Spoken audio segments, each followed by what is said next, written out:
Don't let this be the vibe of your next party. Jazz it up with the You Hate to See It party mix. Oh, fuck yeah!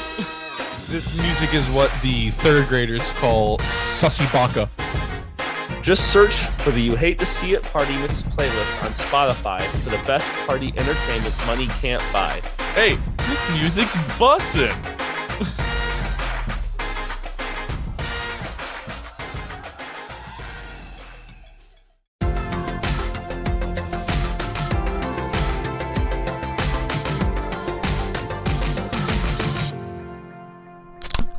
Welcome everyone to the brand new episode of You Hate to See It. My name's Adam. I'm Jeff. And today we are welcomed by a very special guest. You may know him as one half of Cheech Chong, or as Leo from That 70s Show and the upcoming That 90s Show. So welcome Grammy winner, Tommy Chong. Yay, thank you. You left out a lot, but that's okay. We don't have that much time. We'll get into a lot of stuff as we keep going. You've had a lot of acting credits, though. Well, not so much acting, it was really good acting. Yeah. That's when I met Cheech. That was the only acting he did, is when I first met him. Yeah. And I asked him if he had any acting experience, and then that was his first bit of acting. When he told me yes. Yeah. Well, so speaking of Cheech and Chong, like, how did that happen? How did you guys meet? It was very serendipity. I was up in, like I said, I left Detroit because I got fired from Motown. Mm-hmm. And even though it wasn't Berry Gordy's fault, he wanted to keep me on, but I told Berry that I wanted to become a Berry Gordy. I didn't want to work for one. Mm-hmm. And he dug that. And so I ended up backing out. Let's see, where did I go first? Yeah, we went to LA, and then I had interest in nightclubs up in Canada. And because I had, I was out of work, it was time to go back and go to work again, in the clubs. And so I went back to Vancouver, and one of the clubs, we had two clubs, and one of them was a strip club. And so I never had a job, so I went working at the strip club. They needed me. Mm-hmm. and then looking at when I was working the lights, I became the light man.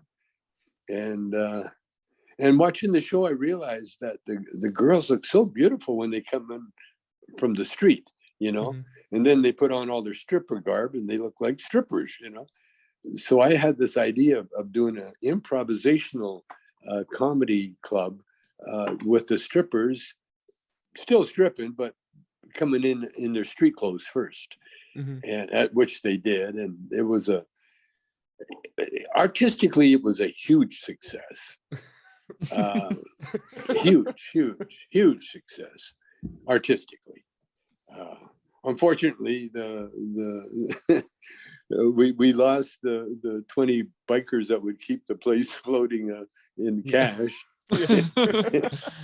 Yeah. And we ended up servicing about 300 a night theater goers, who would sip on a glass of wine and count their change. Yeah. And that's where I met Cheech. Cheech was one of the actors in the play. And then when we got fired for lack of money, mm-hmm. I was going to go back into the music business. And Cheech was a singer. So Cheech and I, we rehearsed a couple of times and we formed a band, But we had been doing comedy every night for 9 months, 3 hours of comedy. And so we started, we got a gig, mm-hmm. Battle of the Bands. So we were going to do a little comedy before we got into the music. We never did get into the music. We just stayed with the comedy. And that night, Cheech and Chong was born. Wow. Yeah. See, I honestly thought when you said you went to a strip club, it was because you were also going to be up there dancing. Yeah, yeah, yeah, yeah. No, it was the strangest thing. Not really strange because that's the way life works. Uh, the first club, it was an after-hours club, was given to me by the builder, the guy that owned the building. He just bought the building, and he wanted to put a nightclub in the basement, but he didn't want to run it and anything else. So he offered it to me, and because I had the band, and so I took it. I took up his offer, and then and we made a big go of it. We started booking, good singers. We got this singer from L.A., Bobby Taylor, and that we were there a couple of years, and so it was a huge success. Bobby was a big pain in the ass, so it was he was one of these guys. You want to fire him, but he packs the place with people, and so you can't really fire him, but you can't put up with this shit anymore. Yeah. But it was my girlfriend, now wife, that really convinced me. No, because he did leave one time and he tried to steal the drums. We bought him a set of drums, and he was going to leave. Just on a whim, because that was Bobby's MO. He would get something going really good, pack the place, and then he would mess it up, leave. Well, mess up the club business. But anyway, I listened to my girlfriend, and we brought Bobby back. And luckily we did, because I think the next week or so, the Supremes, Diana Ross and the Supremes came to the club and discovered Bobby Taylor and the Vancouvers. And we weren't called them Bobby Taylor and the Vancouvers then. We had another name. No, we had no name, because we were a bar band. You don't name a bar band. You just hope the drummer shows up, and oh God, did the singer try to steal the drums again? It was one of those trips. But anyway, we got discovered by Diana Ross, and we went right to Motown and recorded a record called "Does Your Mama Know About Me?" And it was a big, big, big black hit, and that's all it counted, because Motown was black, and we changed actually I wrote the lyrics for that song, and it changed Motown. They went from doing the strict R&B, "I Love You," to "Papa Was a Rolling Stone" and "Love Child" and all those other racially sensitive topics. Yeah. Okay. Well, and speaking of Bobby Taylor and the Vancouvers, you were able to work with some of the greats while being a guitarist for that band. People like Jimi Hendrix and the Jackson Five, and you even went as far once saying in an interview that you were responsible for the success of the Jackson Five, stating, "I was the lawyer who signed the contract for them. I was the whitest guy they knew. I looked like a Jewish guy, a lawyer." That's so true. That was so funny. Because back in the day, the ghetto was a ghetto. And the Jackson Five came from Gary, Indiana. You can't get any more ghetto than that. Oh God! And the reason they were in Chicago, we were in Chicago. We were at the what was the club? On the South Side, anyway. Oh, the Regal Theater, I think it was. Yeah, and we were co-building with Jerry Butler. But the Jackson Five had won a contest, a school contest, and they were opening for both of us, and so when we heard Michael and the boys, but when we heard Michael sing and when we saw Michael, I mean, it was a revelation. It was stardom was written all over Michael, and he was only 9 years old at the time, and so Bobby told Joe Jackson, come on to Detroit. We'll get you signed with Motown.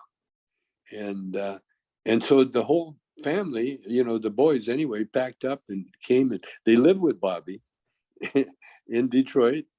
Now Bobby Taylor, like I said, he was quite a character.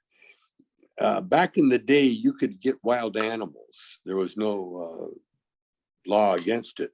And so Bobby decided to buy a lion, a male lion. And so he had this lion cub that he had on a leash. And he would take it on the elevator because he lived in a high-rise apartment. And he'd get it on the elevator, and all the brothers would have their hand on their pieces, on their guns, looking at the lion. But anyway, Bobby, he came through with the promise. It took a month, but finally, Suzanne DePass and they discovered that they listened to Jackson 5 and they realized what they had, and so they give him a contract right away. And Joe and Bobby brought me the contract. And I did look Jewish. I had horn-rimmed glasses and short hair, and in fact, my brother and I we were called a couple of you dirty Jew when we had some punks. Like our club was an after-hours club, so it would be a MMA fight at closing time. That's when the fighters would come out, and the drunks and everything. So yeah, it was Wild West time, and yeah, we were responsible for the Jackson 5 being signed by Motown. Yeah. Could you imagine walking up to go on an elevator and it just opens up and there's a lion in there? I'm telling you, and you're a black guy in the ghetto. I don't know. Like, I feel like I would think like, what's in the stairs then? Like, how bad are the stairs? No, see, you're thinking logic. You're thinking logic. No, what they would be thinking is this motherfucker going to try to rob me. No, it's crazy. No, Detroit was Chicago was crazy. Man, I was walking in Chicago. Well, the band got mugged in broad daylight in Chicago. And when they told the cop says, "Boy, are you going to stick around and press charges?" And the guy said, "Why? Do you know who did it?" And the cop said, "Yeah." "And do you know where they are?" "Yeah, we know exactly right where they robbed you. They'll be hanging out there. But we're not going to catch them unless you guys are going to stay around and press charges, or you're not going to press charges, then forget about it." So they said, "Well, we don't want to press charges." And that was it. But Chicago, yeah, the South Side was weird, man. I remember walking to the theater and waiting at a light, and I could feel someone touching my hair. And I'd turn and look, it'd be little black kids. They never saw hair. This is straight hair like mine. It was cute. It was really cute. I had a good time. So after your music career, you started transitioning into comedy and stuff, and you met Cheech. How did you convince Cheech to be in the movie Up in Smoke? Well, by that time we had done records. We had done a ton of albums. We got a Grammy. We were really a recording phenomenon back then, but we'd kind of run out of material, and the thrill was gone. After 9 albums, you start, I started asking my kids for material, and they did. They gave me some good ones. No, I wanted to do a movie. I didn't want to go to Australia. We kept gigging over in Australia, which was cool, except we had to write a new show, we being me. And every time we'd go over there, we couldn't go over there with the same show. We'd have to change it up, keep the greatest hits, but change the rest of it. And that took, it took time. I started writing a movie with a screenwriter. And that was the movie that I was kind of working on. I'm a kind of guy. I kind of do this and kind of do that, but not really. Yeah. Unless the money's there, And so when we start talking about a movie, then right away Lou Adler, our record producer, he wanted to get involved, and so he lived next door to all the Paramount executives, and so he would talk to them, and he got us a deal, and so we we hired a director, Floyd Mutrix, but Floyd really didn't make the cut because, like Cheech and Chong, we're used to recording and doing everything immediately. There was no like writing, let's rehearse, let's think about it. Cheech and Chong, we go in the studio and we just start recording. Mhm. And so Floyd didn't work out.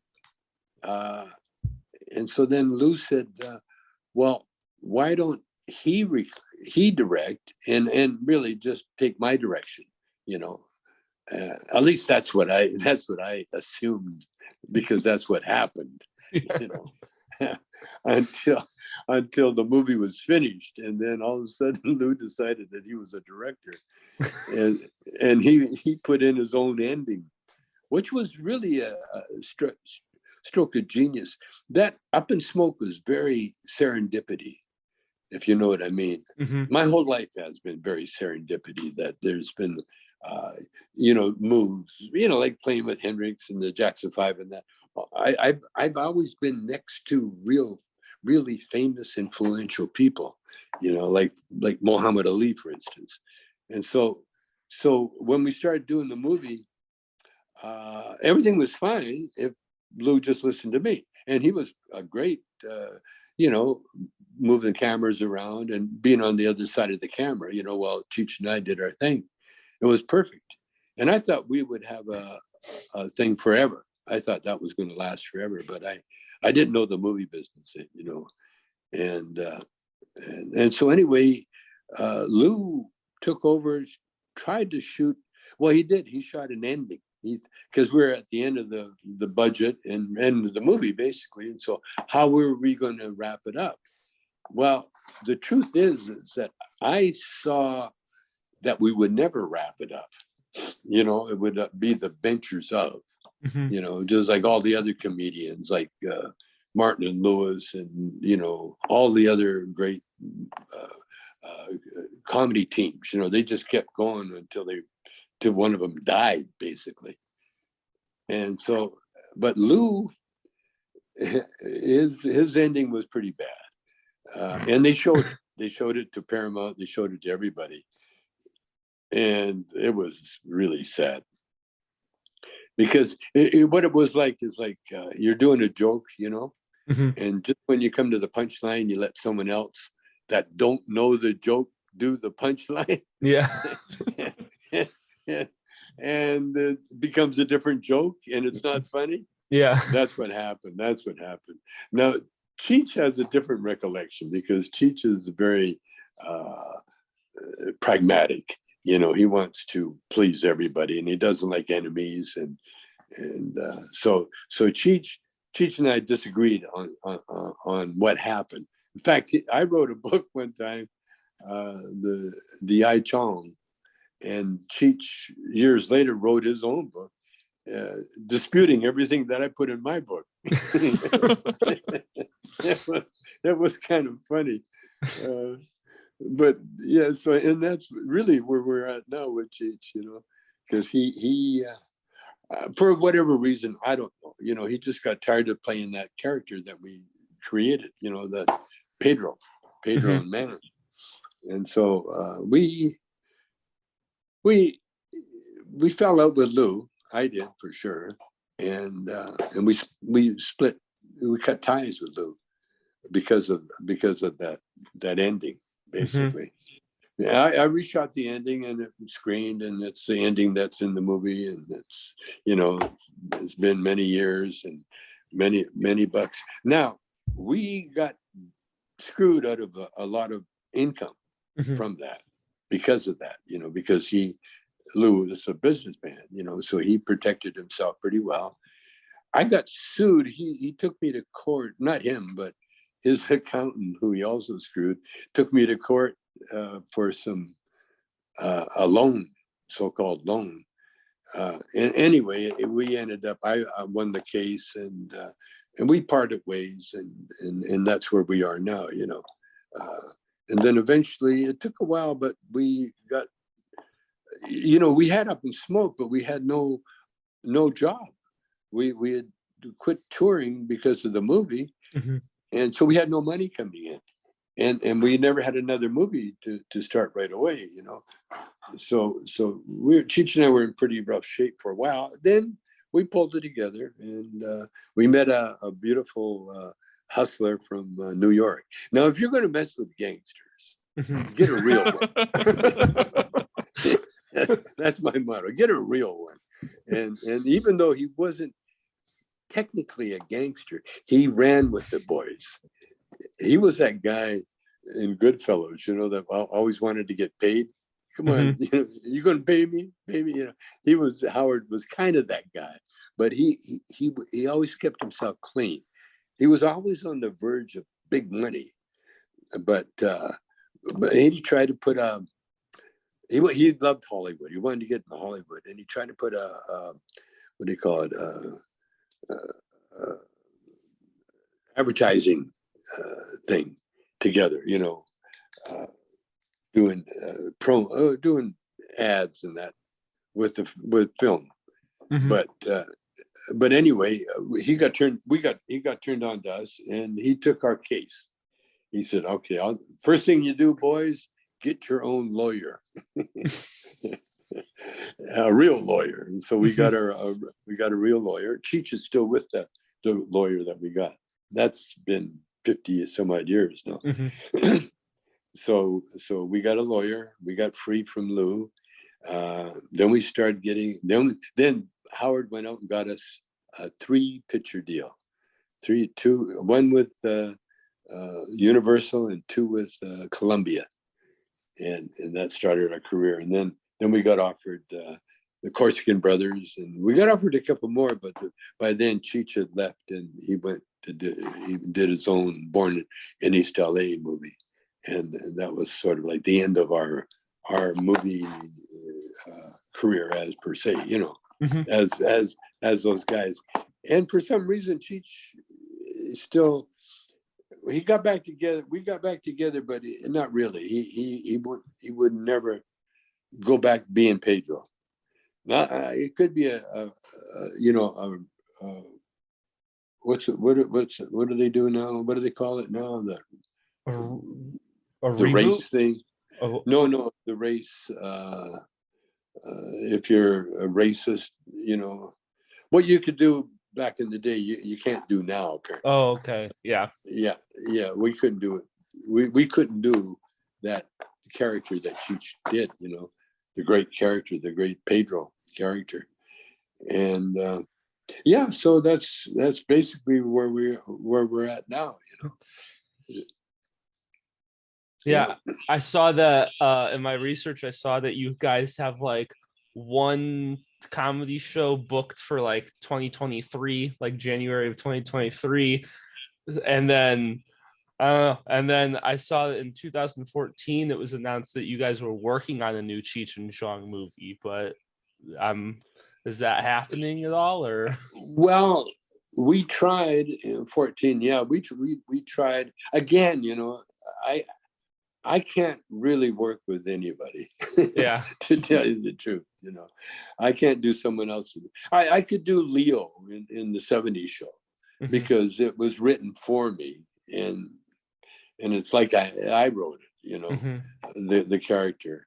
But the Cheech and Chong magic, it could be still there, but Cheech would have to at least grow his mustache back, Like right now, he doesn't have that mustache, but we've been working on this documentary, and I'm kind of excited about it because it's not Cheech and Chong, I got nothing to do with the writing or any of it, but it's done by David Brunskill, and he's a really good filmmaker.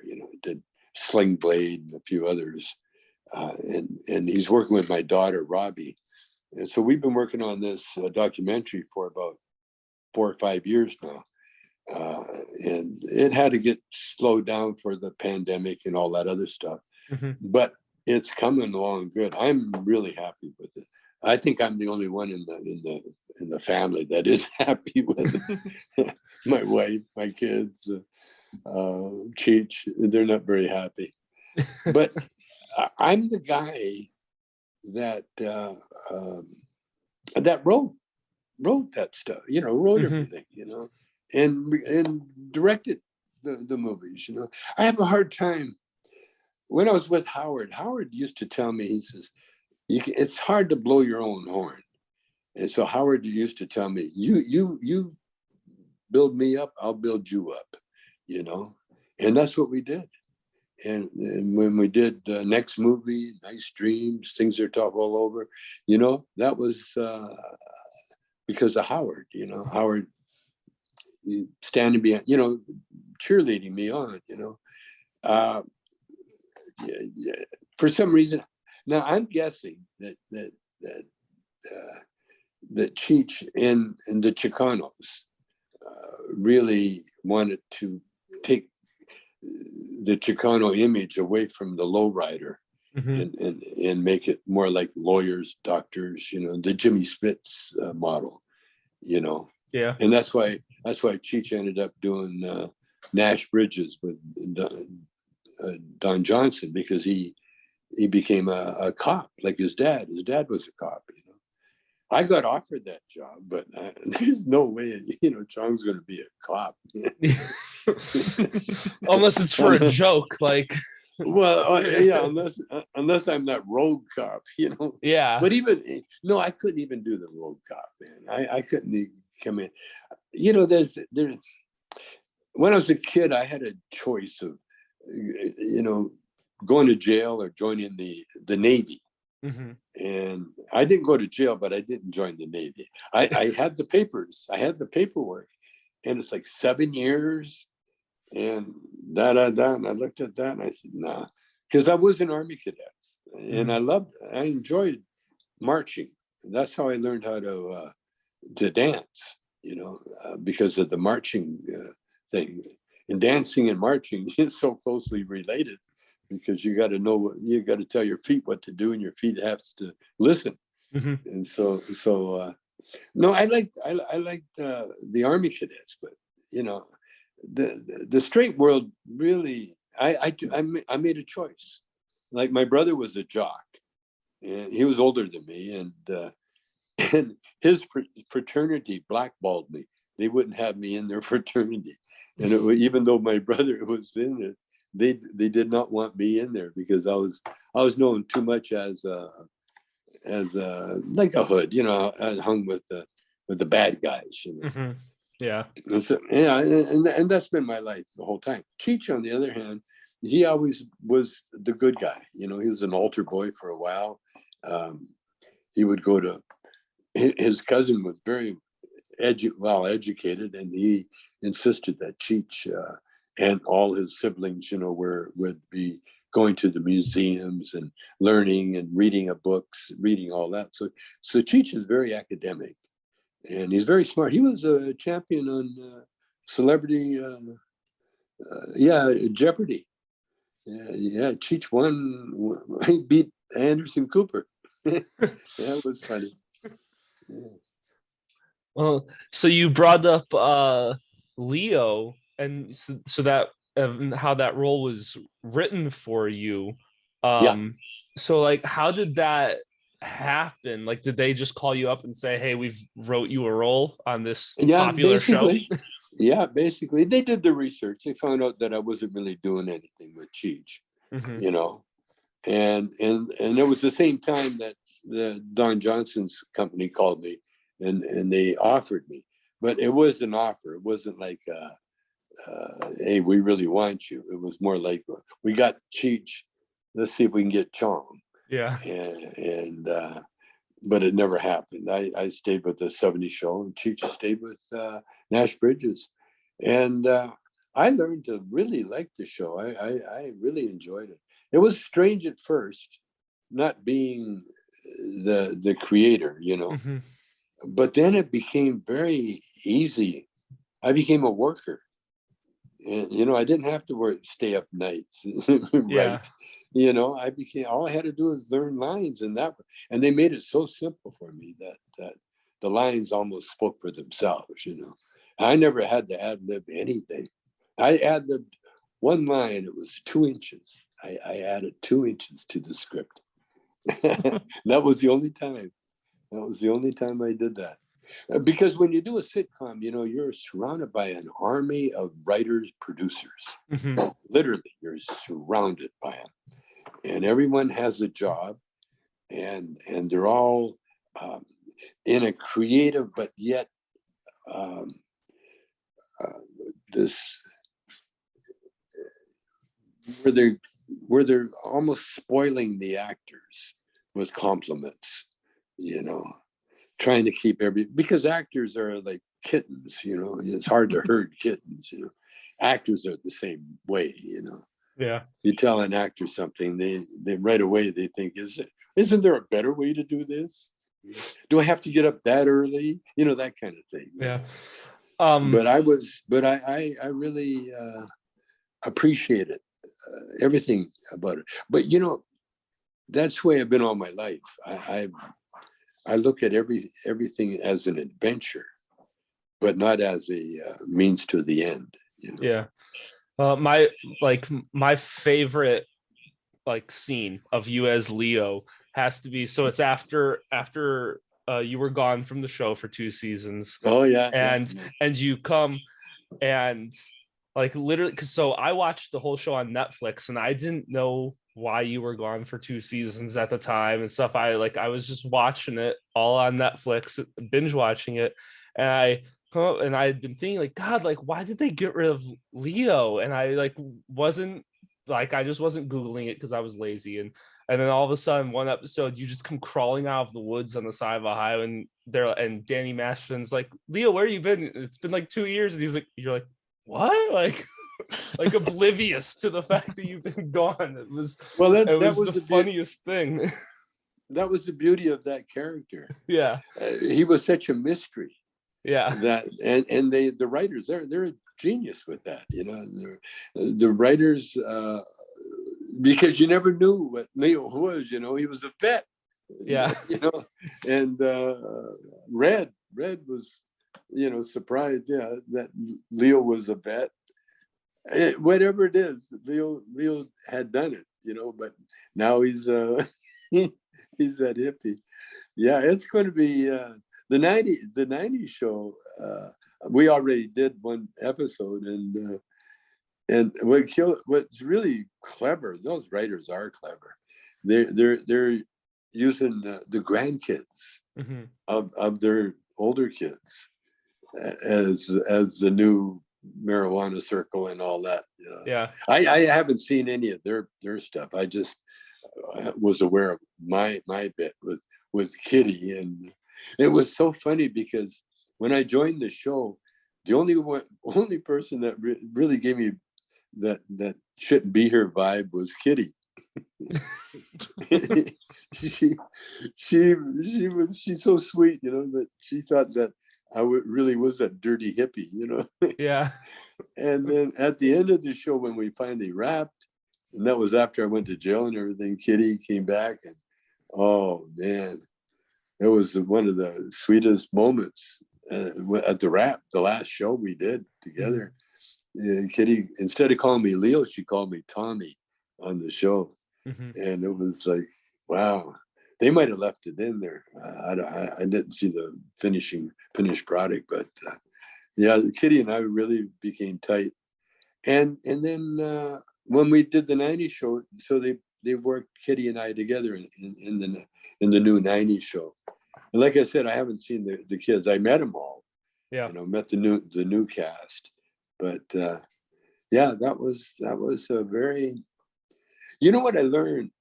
I used it as a school because I never finished high school, and I always missed that lecturing part, of school where you sit and learn something. Mm-hmm. Not sit and have to worry about a test, but just sit learning. And so when I was doing that 70s show, I would treat it like a school, and I would go down and watch the director work with the main actors, and I learned a tremendous amount. So much. I learned so much because I call myself a director at times too. Well, I'm hoping, whether you can tell me or not, I'm hoping that Leo comes stumbling in, not realizing that 2 decades has passed since the show ended. Like, yeah, he probably will. Well, again, that's the writers. I've let to see, yet to see where they're going with it. Yeah. But yeah, because it's a new order of things now. We're going to have series that last for years, like we have now. Yeah, we have now. There's series that literally last for years. What was Ashton Kutcher like then compared to, because like everyone knows what he's doing now with like his with Thorne and trying to help out with like stopping sex trafficking. It's just weird thinking of him going from that 70s show to now at this day and age he's out there doing just amazing stuff. Yeah, Ashton was of everybody there, he was the most ambitious of them all. When I joined the troupe, we would do some promos sometimes, and we get to talking into the whole kids and everything else, and I've always been working on a show, some kind of TV show or something. And Ashton was the only one that was really, he said, count me in. I'm in. No matter what it was, he was in. And then he was always the one that was creating, like Punk and all those shows, man. He was the most ambitious and very, very loving. He's got a twin brother. Did you know that? That I did not know. And his twin brother has a mental disability, and so Ashton, that's where he gets the soul from. He had been taking care of his brother all his life, and so that's the humane part of Ashton. And the fact that him and Mila got together was so beautiful, because they weren't you had no idea that was going to happen on the show. Because Ashton was such a crazy guy, and Mila was so young. Yeah. But isn't it perfect? But actually, he always was sort of like a not some like he deserved to be in the spotlight. I think that's why he and Demi Moore, they both loved each other for that. They both attracted the light, and Ashton. And that's what he found with Mila. Not that he loved her. She was an actress. She was a star. I think Ashton will probably be proved to be more of a producer. That gets heavy shit done. Yeah. That's what I see. So I wanted to ask you then a little bit about, and this was a show that Jeff turned me on to. You were on The Masked Singer. Yeah, that's what I was about to ask about. Yeah. So how is that show? Like, how did that happen? What, like, insight? Let's see. They saw me on. I was on Dancing with the Stars, and I made the finals. I didn't want to make the finals, but guess what? I was getting good ratings, so all of a sudden, Tommy, he's in the finals. But they were kind enough to let me go at the finals. I was the last guy to go, and but anyway, I've got what TV people. I don't know. It's the TV presence. When I'm on somewhere, the people, they're interested in seeing me. And so The Masked Singer, I was like, they had shot a couple already, but they hadn't released it, and so it was all brand new. And so they had me go up for it. And it was kind of secretive, because you're going to be masked and everything, which is, I'm the worst guy to tell a secret to.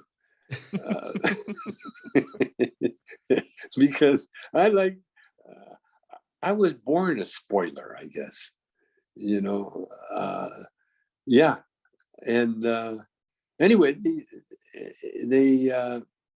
I had to pick out the costume. They had a lot of different things, but I like the pineapple because it had a body armor with abs. I've never been able to get abs, and so I thought, at least I can have a costume with abs, and so that was good. And then I took singing lessons, and I really enjoyed them. Again, that was the kind of schooling I shunned before, because I was making too much money to have to stop and take music lessons. Yeah. I was already writing songs for Motown, so what do I need music lessons for? But singing lessons, I would encourage anybody that was singing, even if you can't sing, because it's like a gym warm up. You need to. It's good for you to take lessons, and so I would study every day. The only thing I didn't like about The Masked Singer is that you couldn't tell anybody what you're doing, and you had to hide when they didn't want it, and no one could know who you were. And for guys like me, that's shit. That's a kiss of death, man. Yeah. Because just my face or my name opens doors. We're over here, Mr. Chong. Yeah. Hey, here we got. Yeah, you don't have to just wait in line here. When you're in The Masked Singer, it's like they isolate you. Yeah. Okay, you finish your song, go into a room, and no one is going to be there. It's just you. You're sitting there, and the world's going on around outside without you. And so when I got kicked off The Masked Singer, it was a lot of fun. I really enjoyed it, because I'm not really a singer, and I'm not, I'm a character, and half the people knew it was me, but the other half I always thought they mix Cheech and I up, and so they think I'm Cheech. Yeah. And that's the way it went. But it was a lot of fun. I really enjoyed it. I always, yeah, like when you watch the show, it's always like, do they really just keep everyone separated at all times? Yeah. And like, it just seems like such a fucking hassle. Yeah. Sounds insane, like insanity backstage. Well, it's not really, because it's the producer's dream. Yeah. The guy's not. You got a whole entourage of people, and he's he's in that little room. You know exactly where he is at, because he's locked in a room. He ain't going nowhere. No, I understand it totally. I haven't been able to watch it though. Every once in a while, I accidentally find it. I'm more of a travelogue guy. Rick Sears, or whatever his name is. I watch him all the time, And here we are in Romania. And, I love those shows, man, because that's what I'm doing now. Yeah. I'm traveling. When I get a chance, my wife and I, we travel around. She's an artist, and we just got back from Italy, where she took an art class with her teacher in a Italian farmhouse. Oh, it was great. It was great. Italy is so beautiful. And the reason why, there are no signs anywhere. There's no road signs. There's no advertising signs. You can't advertise in Italy anywhere, because they got so many monuments and all these historical places. You don't want to sully them up with road signs and that. And so you're in the middle of a beautiful countryside. It was, we really enjoyed it, and went to the little towns, and I sat in the back seat and never said a word, and got shit for it, and got blamed for it. Oh, he didn't do nothing. There's nothing for me to do. How's the food in Italy? Oh, I'm a foodie. I love food. So so good. Well, to begin with, it was a pandemic, you had to wear masks, and so there was no wait to get in anywhere. And especially if you, and where we went into the interior, what's it called, Lumbia, right in the middle, Tuscany, up from Tuscany, right in the farm. It's where all the little fortresses on the hill, all those little towns and that. And yeah, oh, the food, oh my God. A tomato in Italy, it's like you want to bring it home and make an altar of it, worship it, because it's so juicy and olives. I had no idea. Olives, what they do when they're fresh, squeezed, they have this tangy, kind of like a spicy taste to it. I'll tell you how tasty the food is. Listen to this. Rome and the main part of Italy were charging too much for salt, because the salt would come from the sea and the salt merchants. We learned all about the mafia and that, and it's in every industry, especially the salt. So the people in Numia, where we were, they said, okay, we're going to bake bread without salt.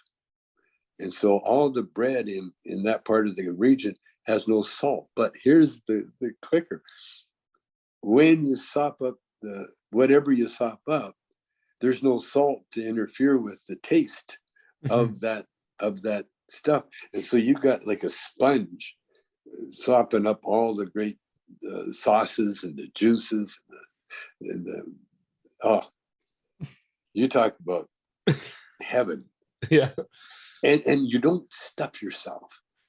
Everything, the reason they call it courses is because it does come out, and they're like little tasting bits. It's not like what white people fuck everything up, especially food, Yeah. Oh, they can fuck up food in a heartbeat, you get a can of something and, put it in there. But there, they would cook little things. I got in the farmhouse, they cooked on the little fireplace that was next to the table, where we were eating, the kitchen table. And so they'd pull the coals underneath the grill and grill whatever, the calamari that was stuffed, on the skewer. That would be a course. And then, oh man, the food was just insane. And then after, they served these chocolates that are, again, another taste bud heaven thing. It was, and the wine. No, I don't drink wine. I quit when I got cancer. But Italy, you can't go to Italy and not drink the wine. I think it's against the law there. I think what, you didn't drink wine? Get out of here. Like the soup Nazi.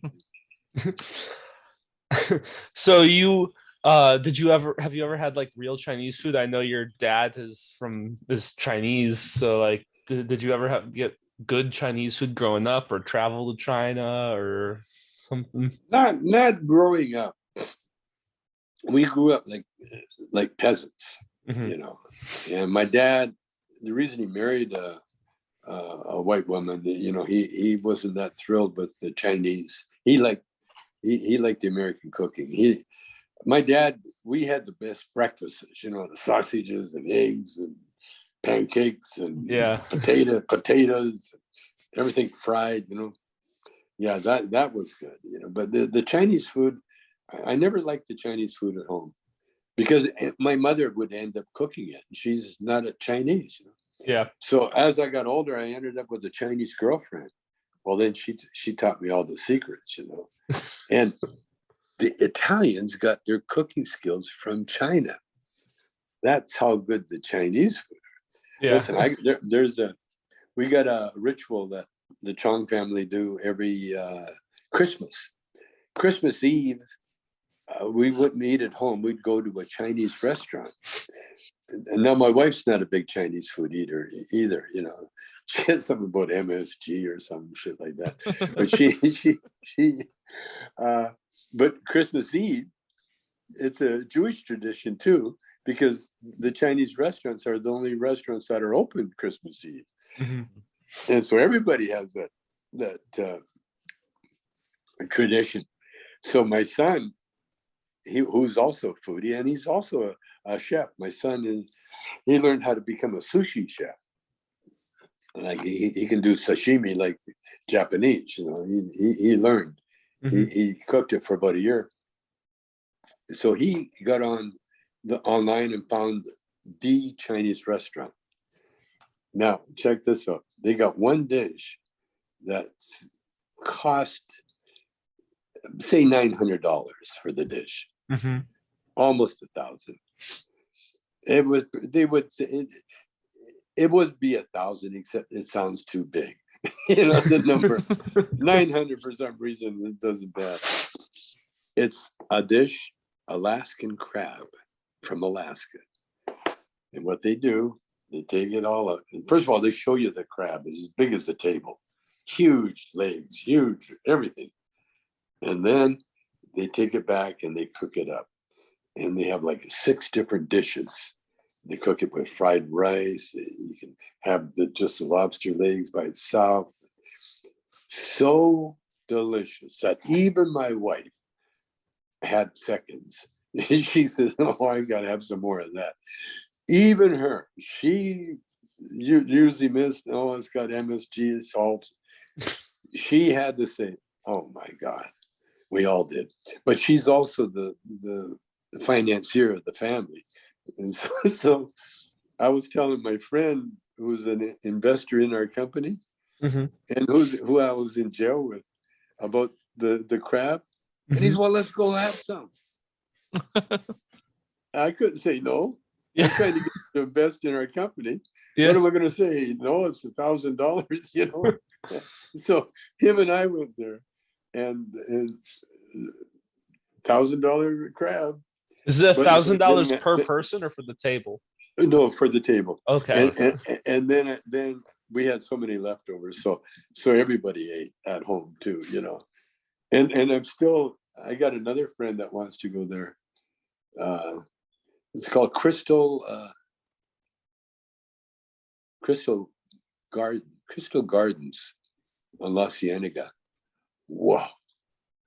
You've never. I'm telling you.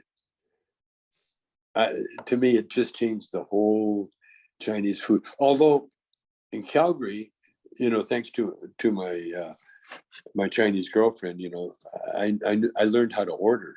Mm-hmm. It's from it's a waiter's menu. But the Chinese waiters, when they finish work, they always cook up something special. It's never what they sell. Mm-hmm. The chop suey or the chow mein or any of that. This is special for the waiters and homeboys. And whoa, I turned Cheech onto it, and Cheech, because he is when he finds something, he has to learn everything about it. He learned how to pronounce the dish itself. It's Chung Cho Yo Byung, and he learned how to say that. And wherever Chinese restaurant he goes, he'll stand there and he'll say Chung Cho Yo Byung until finally they go, "Oh, you want Chung Cho Yo Byung?" Oh, okay. Because usually they don't know what he's saying. The little Mexican go and say Chung Cho Yo Byung, Chung Cho Yo Byung. But Cheech, he will not give up until he gets what he wants. Yeah. Oh yeah, that's another good dish too. Yeah. No, the Chinese food, it's the best food if you're poor. Yeah. Because that's you can do so much.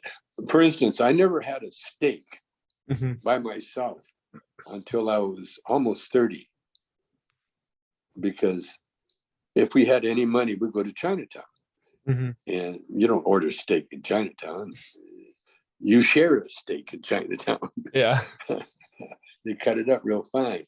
And that's what they always, the Chinese, the Tojilo, the rich Chinese, they're different. They would have the $1,000 crab. But the peasants, if they had a chunk of meat, that chunk of meat would last a month, because you only shave off enough, fry it with ginger and garlic, and then you put it with the vegetables, and now you got a delicious, and with rice, you got a delicious meal. Yeah. So, no, I love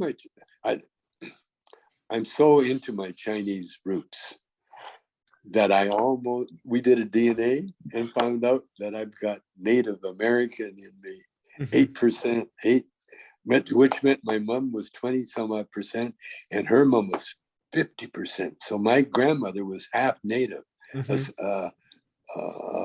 What I forget what the tribe, Ojibwe, Saskatchewan and Manitoba, Saskatchewan border. Yeah. So you have been called the world's humblest megalomaniac by Cheech. What does that mean to you, and how does that feel? It's such a compliment. I love it. I love it. I love it. I love it. Yeah, because I was blessed, and I'll be the first to say it. And I got a big mouth, and there's a lot of sages, prophets around that know what I know, but they're not saying a word. Me, I got a big mouth, man. Spoiler alert, fuck that. I'll tell people like we did with Ozark. Have you guys seen Ozark? I'm on season 1 right now. I just started with my fiance. I won't tell you about Ozark, but anyway, I fucked up the ending for friends of ours that are deep in it. And he goes, I didn't do it. Actually, Shelby did, my wife, because she has a habit of stealing my material, because she was a stand-up too. We both were stand-up. And she was actually just introducing me until we went to Australia. And the Australian promoter goes, okay, we'll put the girl on first, and then we'll have an intermission, and then you guys come up. And I said, and Shelby both looked. Shelby, her eyes lit up. Okay, and she became a comedian. But I would do a show and get laughs and everything else, and then I'd do the same joke and never really got a laugh. What's going on? And then I found out that she was doing my jokes before I had a chance to. Oh, I love her, but wow, what a beautiful life I've had. Yeah. Oh, it's incredible. And people ask me what was it? And in fact, I did an interview with my daughter.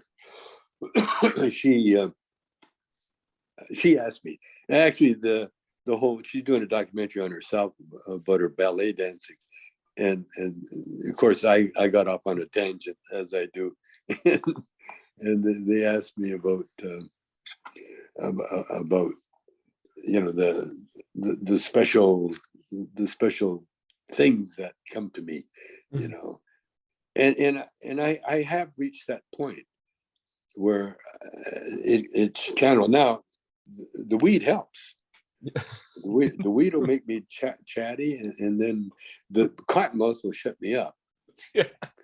So it works a good way, but once I get chatty, man, it's over.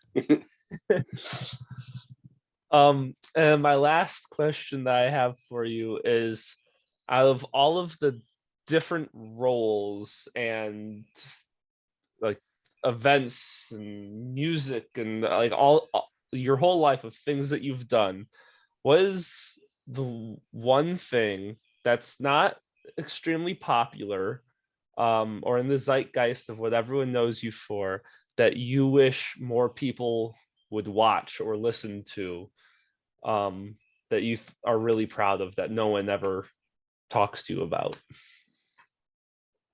Oh, I can't think of anything. I forget shit, Are you kidding? I can enjoy my movies. Every time I see the movies, I totally forget the whole thing. The other day, I tell you how serendipity my life is. My wife, if she wants to be nice to me, she'll find something on TV that we both can enjoy, And if she wants me out of the room, she'll turn on the Housewives of Anywhere, you know. And I'm out of the room. But she found we're looking for something to watch. Oh, Goodfellas. And she goes, oh, let's watch that. And I love Goodfellas. So I watched that. Next day, we get the news, Ray Liotta died. And it was like serendipity. Of all the things we had to watch, it was that one. Yep. You know, and so I know that I'm really close. I'm close to the core, you know. I'm very close. I'm rubbing elbows with it, you know, because I believe, you know, the spirit, like I said, the spirit never dies, you know, it's always here. So you can feel the spirits of Moses, you feel the spirits of Jesus and the apostles. You can feel that spirit, and it comes in because I guess I'm a vessel where it can pour through me in a sense, you know, because that's really what happened with the weed, you know, when we started shooting the movie. It wasn't Up in Smoke at all. It wasn't Up in Smoke until I went home. I wrote a song called Up in Smoke, and I came back and sang it for Cheech and Lou, and Cheech says that's the title of the movie. And then when it became the title, well, the song itself became the plot. Up in Smoke, that's where my money goes, in my lungs and sometimes up my nose. Yeah.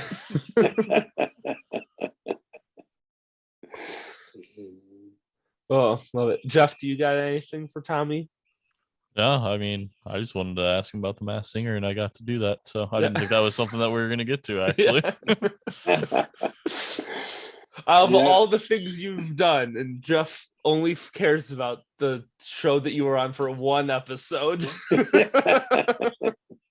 Thanks so much for listening to today's episode, everyone, with Tommy Chong.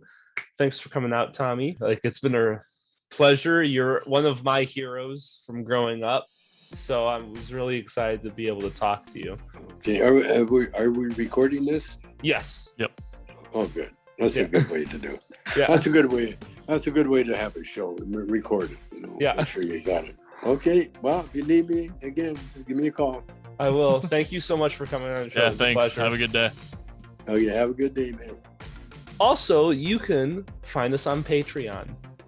Things are being uploaded right now. We're catching up with all of our stuff because we just switched over to Patreon by the time this comes out. So go to Patreon, become a patron, and you can watch the unedited video version of this episode where Tommy goes on to a few more wild tangents than what you got to hear. He talks about religion a lot on that one. That isn't in the real episode. So thanks so much for listening, everyone. And Jeff, do something interesting since Nick's not here. Man, I don't know what to do here. I've never been put in this spot before. That's a goddamn lie, because I do it to you all the time. I was trying to think of something like Tommy Chong related, but I can't think of any like one line off the top of my head. Yeah, man. Yeah. Yeah, man. You look like you could be the younger Tommy Chong. Give it a shot. I'll go try to bump him off that 90s show. All right. I'll be It's his son. Yeah. All right. Thanks, everyone. Dad,